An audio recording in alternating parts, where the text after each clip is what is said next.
O secretário, o senhor falou de hipocrisia, o Silvio Navarro citou a POSP, o sindicato. Há um outro sindicato, a AFUSE, né, que liberou, a gente tem a notícia, pode botar aqui no telão, liberou o funcionamento da colônia de férias do sindicato, seguindo várias normas, mas o sindicato não foi capaz de admitir que algumas normas permitem a retomada das aulas presenciais. Então, a notícia da Gazeta do Povo do Paraná, contrário à volta às aulas presenciais, sindicato vinculado à CUT reabre clube de férias. Então, o senhor tem uma briga contra os sindicatos difícil, porque a gente lembra, serviços essenciais, ali, policiais, bombeiros, médicos, enfermeiros, jornalistas, radialistas, esse pessoal não parou em momento nenhum. Supermercado, né? Todo farmácia, mundo, farmácia, né? supermercado. Depois que passou a fase de confinamento pesado, todas as categorias já voltaram a trabalhar, mas os professores insistem. É uma guerra ingrata, complicada e hipócrita, né? Há muita hipocrisia nessa discussão. Isso aqui é mais um exemplo, né? O sindicato abre a sua colônia de férias para os seus funcionários, mas não aceita de jeito nenhum a volta às aulas. Isso não é uma negociação, né? Então, não há negociação possível de se fazer numa situação dessa, né? Não é só esse sindicato, né? Tem outros sindicatos que têm também hotel no centro de São Paulo, né? Para professores que vêm circular, como a POSP tem, né? Por exemplo. Então, isso de novo, é uma hipocrisia, né? De novo, a gente está discutindo o que não deveríamos discutir. A gente deveria discutir, eu secretário, você é responsável, eu consigo dar segurança para o aluno, eu consigo dar segurança para os funcionários para voltar de alguma forma? Essa é a pergunta que tem que ser feita para a gente. Não é se deve voltar ou não e tal. Não é a partir da afirmação de que a escola é insegura, né? Como eu disse, a escola é muito mais segura hoje no Brasil do que é na Europa, que não consegue abrir a janela para circular o ar por conta do frio, né? Na França, eles abrem por 30 segundos a janela a cada 1 hora para entrar trocar o ar dentro da sala, porque também, se você deixar, as pessoas vão passar muito frio dentro da escola. Nossas estruturas hoje, obviamente, temos desafios, mas são melhores. Então, ter protocolos, se você abrir o hotel, se você abre bar, se você faz tudo isso... Seguindo protocolos? Seguindo protocolos, por que não a escola, né? E, de novo, o que é mais prioridade para a nossa sociedade, né?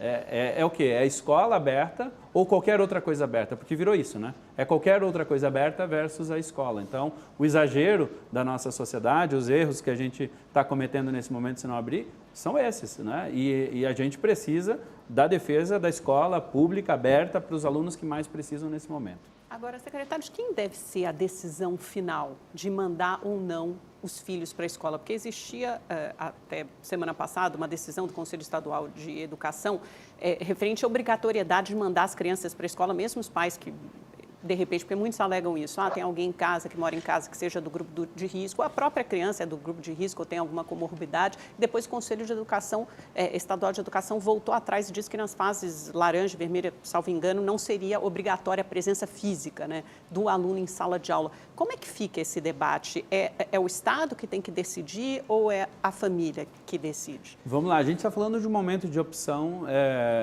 mesmo durante a pandemia, exclusivamente por causa da pandemia, né? A Constituição Federal fala da obrigatoriedade de todas as famílias. O homeschooling não é permitido no Brasil em tempos normais. Isso é outra discussão. A gente está falando de um momento de exceção, então, né? Não, mas é porque é importante lembrar para as pessoas que a regra é a obrigatoriedade de ir para a escola. Tanto que quando o aluno não vai para a escola, a gente tem que comunicar ao Conselho Tutelar e às autoridades para que elas tomem as providências em relação a isso. A gente tem mecanismos, por exemplo, ligados a isso. Então, essa é a regra. A exceção que estava estabelecida para o ano de 2020 voltamos, mas não é obrigatório porque as famílias têm medo.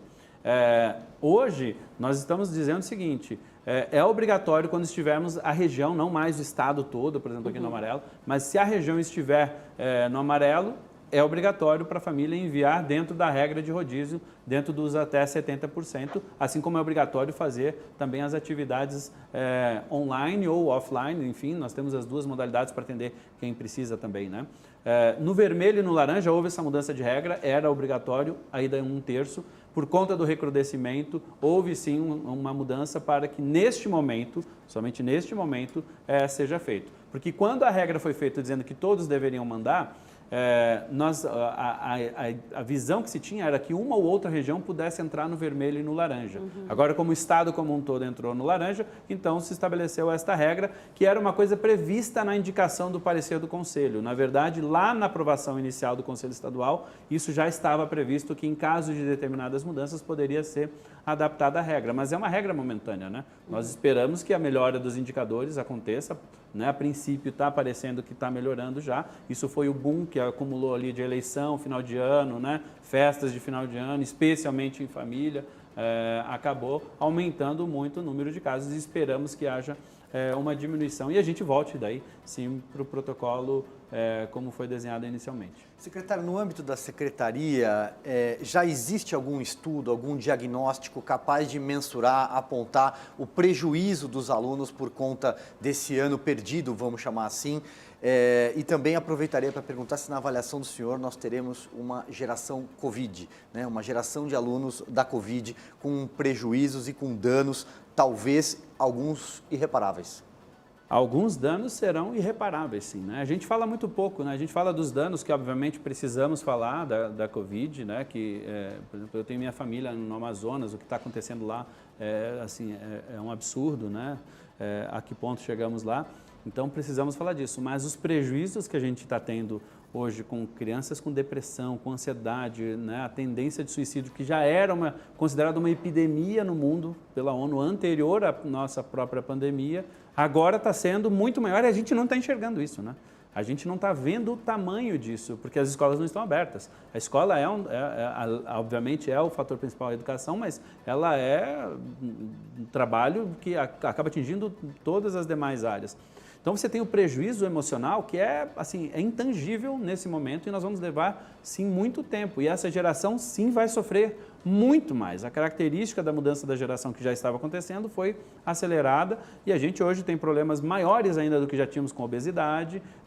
Enfim, todos esses aspectos de saúde obviamente são gigantescos.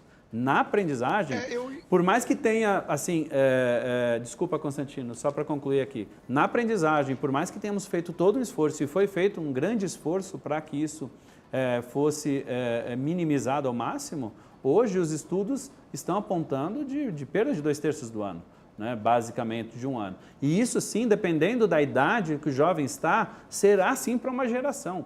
Lembrando que a gente está falando de um país que já não tem muito longe disso, a melhor educação, né? Nós estamos muito longe disso. Então, nós estamos piorando uma coisa que não era boa, que está muito longe de ser boa. Isso é muito importante as pessoas entenderem. Não é que eu estou piorando a educação da Alemanha, não é que eu estou piorando a educação da Finlândia, eu estou piorando a educação do Brasil, né? Então, este é o desafio. Por isso que as pessoas precisam fugir desse negócio. A escola tem que abrir, porque por mais dificuldades que a gente tenha num ano normal, nós estamos numa situação muito pior, porque o jovem não está preparado para fazer o EAD, a gente está tentando aprender, está todo mundo tendo que aprender a como fazer isso com crianças. E a criança da alfabetização, ela tem uma chance, mas não dá para a gente não voltar logo. Ela tem uma chance porque a gente vai ter muitos anos com ela. Então dá para recuperar, não é tiro curto, é tiro longo, né? Agora o jovem que está saindo do ensino médio, nós já somos um país onde o homem trabalhador, a produtividade do homem é 1 para 4 com relação aos Estados Unidos, por exemplo, 1 para mais não sei quanto lá com a Alemanha. Agora, com a diminuição da educação básica, estamos piorando ainda a situação. Obviamente que aí as empresas que olham para se instalar em RH já têm um custo no Brasil elevadíssimo. Obviamente, se a educação não for um fator de transformação desde o início, desde a base, vai piorar ainda mais a situação. Então, os prejuízos são sim de uma geração inteira.